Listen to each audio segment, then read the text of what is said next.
देखिए क्या है ना कि कोई और एजेंडा डाल रहा है, उस एजेंडा पर हम लोग बात किए जा रहे हैं। हम सब उन चीज़ों के बारे में बात कर रहे हैं तो उनके जाल में फंस रहे हैं। बहकावे में नहीं आना चाहिए। बहकावे में नंबर 1 बहकावे में नहीं आना चाहिए। नंबर 2 किसी भी शख्स को ये दिमाग में नहीं होना चाहिए कि इस्लाम खतरे में। इस्लाम जो है अच्छी तरह से पूरे दुनिया में अच्छी तरह से गढ़ चुका है। अभी भी देखो केजी हल्डी बीजे हल्डी के लोग, कुछ लोग अभी भी जेल में हैं। उनके ऊपर में बहुत भारी सेक्शंस लगे हुए हैं, यूएपीए सेक्शन वगैरह लगे हुए हैं। हुबली में भी हुआ, बेलगाम में हुआ, कोलार में हुआ। आपको बहकावे में आने की ज़रूरत नहीं है। क्यों बहकावे में? अब जितना बहको, वो तो चाहते हैं कि आप बहकावे में आओ। उससे क्या होता है कि बाकी जिनको मुसलमानों से कोई मतलब भी नहीं है, उनके बीच में एक ऐसा फीलिंग होता है कि चलो मुसलमान देखो क्या कर रहा है, क्या गलत काम कर रहा है, क्या गलत काम कर रहा है, आग लगा रहा है, पुलिस स्टेशन के अंदर घुस रहा है और तोड़ फोड़ कर रहा है। वो तो चाहते हैं कि आप इस काम करो और आप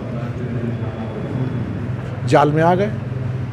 वो जो चाह रहे वैसे ही हो रहा है। देखिए क्या है ना कि कोई और एजेंडा डाल रहा है, उस एजेंडा पर हम लोग बात किए जा रहे हैं।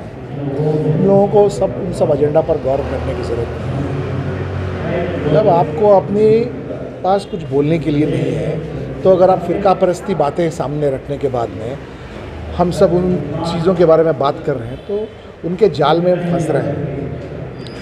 इतने सालों के बाद में किसी को किसी तरह की सफाई देने की ज़रूरत नहीं है।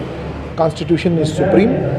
सबको जो हक दिया गया है, अपने देश से, अपने मुल्क से मोहब्बत कीजिए, मुल्क के वास्ते काम कीजिए और अपने परिवार से प्रेम कीजिए और अपना काम कीजिए।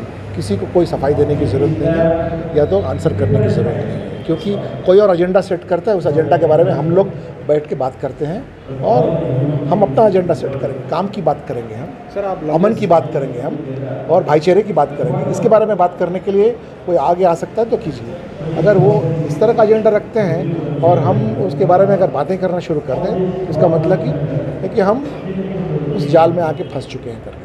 सर, आप भी लंबे समय तक पुलिस में थे, काफ़ी बड़े अहदों में रहे। क्या इन नफरत फैलाने वालों पर जो है पुलिस कहीं ना कहीं एक ढील दे रही है, इस वजह से इतना सब?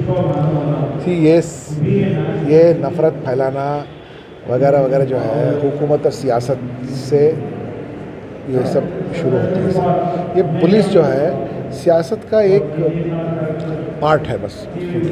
जैसे आप इसका इस्तेमाल करते हैं वैसे चलता है। इसका अच्छा इस्तेमाल भी हो सकता है, इसका बुरा इस्तेमाल। कोविड के दौरान आपने देखा है पुलिस डिपार्टमेंट का काम कैसा था, अच्छा इस्तेमाल हुआ। अब ऐसे समय में अगर इसका बुरा इस्तेमाल हो रहा है तो ये बहुत खेद की बात है। तो सर, हुबली इंसिडेंट के बारे में क्या कहना चाहिए? मैं तो एक ऐसा चीज़ आपको कहूँगा कि शायद आपको उससे अच्छा नहीं लगे। क्या है ना कि हमारे मतलब मेजॉरिटी के लोग जो है बहकावे में नहीं आना चाहिए। बहकावे में नंबर 1 बहकावे में नहीं आना चाहिए। बहकावे का कीमत जो है बहुत क्या कहते हैं, बहुत दर्दनाक कीमत है इससे। नंबर 1। नंबर 2 किसी भी शख्स को ये दिमाग में नहीं होना चाहिए कि इस्लाम खतरे में। इस्लाम जो है अच्छी तरह से पूरे दुनिया में अच्छी तरह से गढ़ चुका है।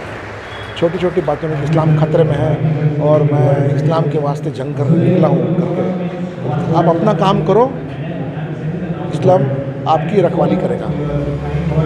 और मैं जो 3-4 जो इंसिडेंट्स हुए हैं कर्नाटक में, सब मैं देख रहा हूँ कि आपको सोशल मीडिया के ज़रिए निकल रहा है। ये सोशल मीडिया एक ऐसी चीज़ है जिसके कि आप अनजान बनकर कुछ ना कुछ लिख दो और लोग उस पर रिएक्ट करना शुरू करते हैं। अब क्यों रिएक्ट करते हो? अभी भी देखो केजी हल्डी बीजे हल्डी के लोग, कुछ लोग अभी भी जेल में हैं। उनके ऊपर में बहुत भारी सेक्शंस लगे हुए हैं, यूएपीए सेक्शन वगैरह लगे हुए हैं। हुबली में भी हुआ, बेलगाम में हुआ, कोलार में हुआ।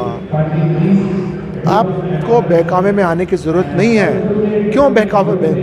अब जितना बहको, वो तो चाहते हैं कि आप बहकावे में आओ। उससे क्या होता है कि बाकी जिनको मुसलमानों से कोई मतलब भी नहीं है, उनके बीच में एक ऐसा फीलिंग होता है कि चलो मुसलमान देखो क्या कर रहा है, क्या गलत काम कर रहा है, क्या गलत काम कर रहा है, आग लगा रहा है, पुलिस स्टेशन के अंदर घुस रहा है और तोड़-फोड़ कर रहा है। वो तो चाहते हैं कि आप ऐसा काम करो और आप जाल में आ गए। वो जो चाह रहे वैसे ही हो रहा है। अगर आप सब्र नहीं बनाओगे, अगर आप ठंडे दिमाग से नहीं सोचोगे जो क्या हो रहा है, बहुत से ऐसे चीज़ जो है कि आप साइलेंस में भी, silence is also very powerful. अभी आप अपना काम करो,